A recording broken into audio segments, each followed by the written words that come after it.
All right, Detroit Lions shut out of the Pro Bowl for the first time in a long time. Let's talk about it. Thumbs up the video, share the video, subscribe to the channel, follow me on Twitter, uh, Facebook, and Instagram. And they got four Lions that's named as the out alternate to the Pro Bowl. We'll talk about that. And um, and was Amani Oruwariye snubbed? Okay, but they say it was the first time in like. Uh, Sorry, I'm back itching. No Detroit selected for the no Detroit Lions selected for the Pro Bowl for the first time since 2009. Okay, so it's been since 2009. So over what 10, 11, 12. I mean, going on damn near 13 years, right? Yeah, damn near going on 13 years. The first time Detroit Lions have been shut out the Pro Bowl. You know, a lot of some of those years.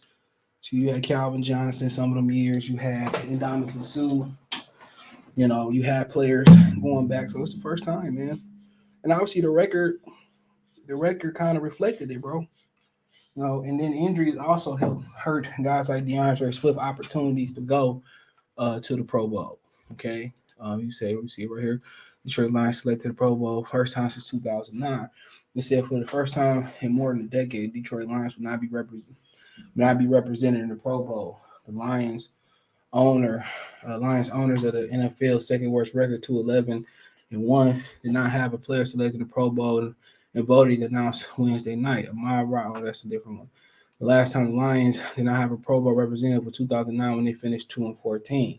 Okay, I don't think that was Stafford's rookie year. It says the Lions rank among the top 10 at their position in fan voting. Okay, T.J. Hawkinson, who's out for the season with a thumb injury. And then you got finished eighth amongst tight ends, Jason Cabada, who scored his first career touchdown last week in a win over Arizona, ranks fifth amongst fullbacks. And first-year long snapper Scott Daly finished sixth. Pro Bowl roster selected by consensus vote of fans. So I guess the Lions fans was like, it was a rumor that like Ford Field wasn't really the field last week versus the Arizona win. So the fans probably just kind of turned off by the record. Uh, they said the consensus vote of fans, players, and coaches, with each group voting count 1/3 of the process. So the contemporaries and other coaches said no. Lions still could have had Pro Bowl representative going as an alternate, though they are light on options. Left guard John Jackson was named second alternate guard. The fullback Jason Cabadidia, I don't know if it's pronounced. His third alternate at fullback, and Jalen Reeves Maben is fifth alternate on special teams. Hodgson was one of three Lions who made the Pro Bowl last season, along with center Frank Ragnow. Who for the season, Jack Fox is the first alternate. Ragnow is the first alternate at tight end, but is out for the year. Amani Oruwariye, who ranks third in the NFL with six interceptions, was passed on over for the honor. So, I mean, it is what it is, man. We knew this year wasn't going to be the best year. It's kind of right now shaping to the year we thought it was, especially if they would have got the dub over Pittsburgh. It's becoming the year that we thought it would be. You know what I'm saying? So, um, so it was no surprise. They could have had 3, 4 wins. They could have won more games. The disappointing part is they had a lot of young talent where they could have won 8 or 9 games and been around the 500 mark. That's the difference. That's the true disappointing part of it. That's the real disappointing part of it is that they had the talent, but the coaching had to learn. And the defense played well this season. Like I told y'all last season, the defense wasn't all the problems. Stafford just didn't have the run game and couldn't sustain drives. So you got to remember that as well too. He couldn't sustain those drives without a run game. Now we didn't have a guy to pass the ball around. Okay, so I mean it is what it is. We had a lot of games that had us on the edge of the seat. It wasn't like, a lot of these games other than Cincinnati, Philadelphia was blowout.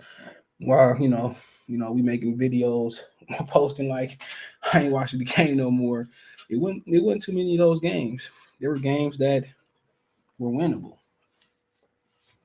There were games that were winnable. And we just, young team, they couldn't close the deal, and coaching especially the head coach learning how to be, how to do what he needs to do. But, do I have a gripe with them not having a player there? The record would hurt them. They just won a football game. So a lot of the fans was like, I'm not gonna get on there and vote. And then the contemporaries are saying the same thing.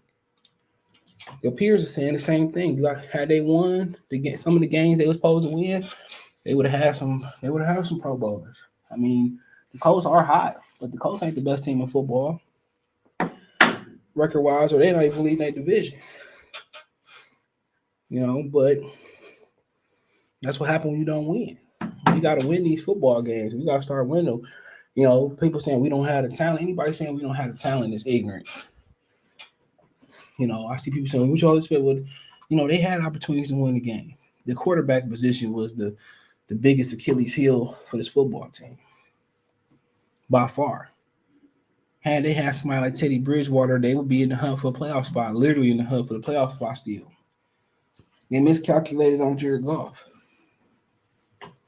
That's exactly what happened. They miscalculated on Jared Goff, and now Jared Goff ain't, they know he ain't the man. But since they got Josh Reynolds, he looks a lot comfortable. So, I think this takes me back to what I said last year. You said, what would you say last year when they got Jared Goff? Or in the offseason, I said, well, the first priority is putting talent around him. If that's, getting the O-line better, finding receivers, they should have put their capital into putting people around him. But then again, literally, it probably would have just been fool's gold. So seeing what Jared Goff is at this point, now we know Brad Holmes know. Everybody know it's common sense that we got to move on. And common sense does not usually carry throughout the Lions organization. But Brad Holmes did say this before the season started that it wasn't no curve on evaluating. I'm paraphrasing. It wasn't no curve on evaluating Jared Goff because they lack weapons. He said this is a fair evaluation this year, regardless. And Jared Goff, in my opinion, has failed. And that's the biggest Achilles heel of this team, man. I mean, if you think about it, in the receiver core, yeah, it ain't been the best. You know what I'm saying? But, when guys started to come on, they got injured. Like Quintez Cephas started to come on, he got injured. DeAndre Swift out the backfield started to come on, he got injured. You know what I'm saying? Now, Amani Ross St. Brown stepping up, Hockenson, Josh Reynolds allowed him to start eating. So the priority is to add some pass catchers. That's the priority, and that's whoever come in to be the quarterback. But the thing about it is you have to continue to be balanced. But yeah, Jared Goff is the one who hurt in some of Dan Campbell's coaching woes, and when you're gonna have ups and downs when young coaches. Campbell and Goff is responsible for a lot of these losses. I know we win as a team, we lose a team, but they was directly responsible. Bad coaching calls, and this shit went hand in hand. No, they at least should have 5 wins, and that at least got 1 Pro Bowler there. Hockenson deserved to be there, but they was double, tripling him, rolling covers to him, putting extra attention. He was the only guy that can hurt him, especially when Swift went down. But like I said before, I was relieved they got a win. I was relieved they got 2 wins. And I don't really care about being number 1. As long as I'm 2 or 3, I'm fine with it. Or at least 2. But right now, the lack of Pro Bowlers falls on Goff and Dan Campbell's shoulders. Also it falls on Brad Holmes' shoulder for not giving Goff enough talent. But, he could never guess that he would have came in and found as many young DBs that was going to be that good. You know what I'm saying? He never guessed, Price, Parker. I always forget the other cat's name. Malafano, even though he played in limited act, he never could have guessed those guys could have been that good. He never could have guessed that. He never really thought Tracy Walker would have took this step that he took this year. Yeah, Jerry Jacobs, he found a lot of good corners, bro. When people talking about what corner is a priority and Daxton Hill, man, that's our least of worries. That in the linebacker, in the offensive line, and the running backs. They need to go out there and find a safety. And they need to go out there and find some inside linebackers and get some more pass rushers. And that's their priority on defense. Cornerback, I'm not worried about that. But, did Amani Oruwariye get robbed? I mean, who made it over him? Let's see. Hold on. See who made it over him. So they love to play videos on the NFL Network. So whatever. So I'll read it out. So quarterbacks is Rodgers, Brady's, Kyler Murray. Running backs are Dalvin Cook, James Conner, and Alvin Kamara. Wide receivers are Cooper Kupp, Devontae Adams, Justin Jefferson, Debo Samuels. Can't really argue there. Tight ends are George Kittle and Kyle Pitts made it. Kyle Pitts, he does have like 800 receiving yards, but he only had one touchdown last time I looked.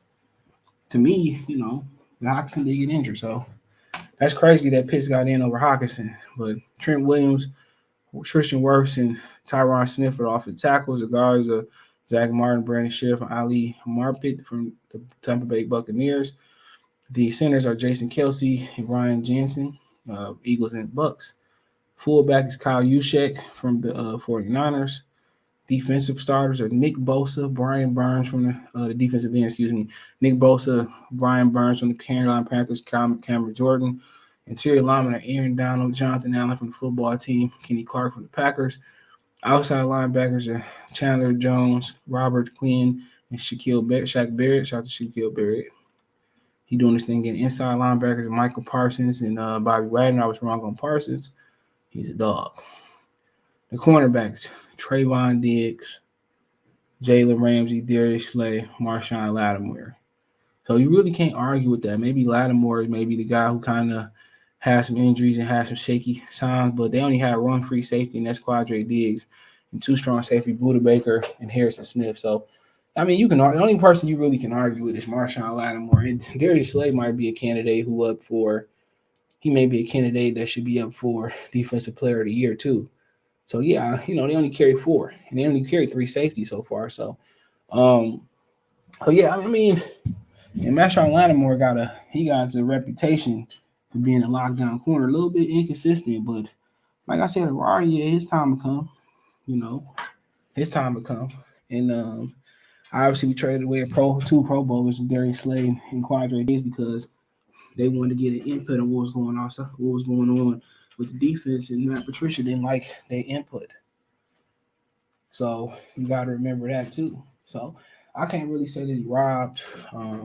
All those are terrific corners. You got two former Lions who made it in the back half.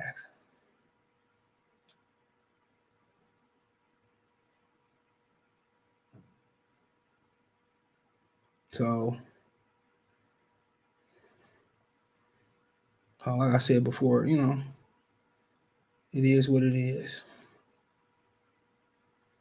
It is what it is. But I can't really say that he was robbed. He was snubbed. Those all guys are terrific corners.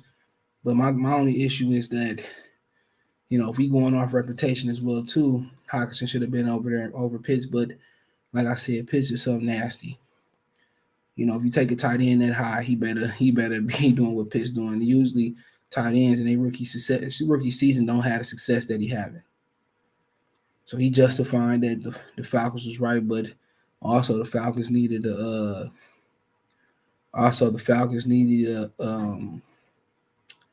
quarterback now. I mean, the logical thing may be if Ben walks away, like he kind of telling people reportedly privately, Matt Ryan might be the smart pick over there. But then again, the norm now in the NFL is that you draft a guy high, he got to play right away. And to me, I don't believe in that rule of thumb. I don't believe in that. Just honestly, I don't believe in that. I believe in, some of these dudes need to sit. If it's for a quarter of the season, 2 or 3 games, if it's for a season. And obviously people look at Justin Herbert. He was sat on the bench and he was ready. And he proved that he was ready. But, like I said before, man, we just at the point where that's just what I believe. Now, if a guy's ready, you got to play him. But sometimes, man, you sit and you learn. It's the best thing to do. So the Lions may be faced with that choice too, and I believe in drafting a guy and let him develop behind the scenes. Let's do it different than what we've been doing it. And maybe if Stafford was able to sit, and it was hard to sit after you losing every game. Maybe if Stafford was able to sit and get stronger, mentally get stronger, maybe he wouldn't have got as beat up, you know, as he's been throughout his career. Think about it for a minute. People just think of football. You going out there throwing a football, being quarterback, it's mental. But remember, they physically, they physically have to mature too. They get in the weight room as well too. So you got to remember that they got to get in the weight room, get and take a beating too. No matter how they change the game, as a quarterback, you gonna get hit these days. As a quarterback, you gonna take a shellacking.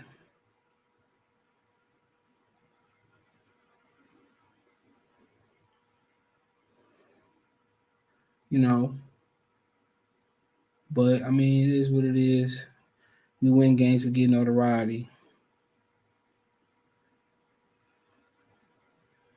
But hey, let me know what you girls and guys think. Find me on Twitter, Facebook, Instagram. You have business question, inquiry, sponsor, video request, all the social media links, subscription. You can reach me on Twitter, Facebook, Instagram. If you have a business question, inquiry, sponsor, video request, and advertisement channel, or you want to chop it up, all my links there. All right, description. You just want to support, want to like fake financial donation, Cash App, CJ Good 313, Venmo, CJ Good 313. Roll at the bottom of the screen and in the description. PayPal link in the description as well too. Appreciate everybody support the channel. Best for the donate, comment, thumbs up the video, share the video, subscribe to the channel. Next subscribe button, the bell icon button, hit all notifications. Increase your chance to get notifications. Let me know what you think.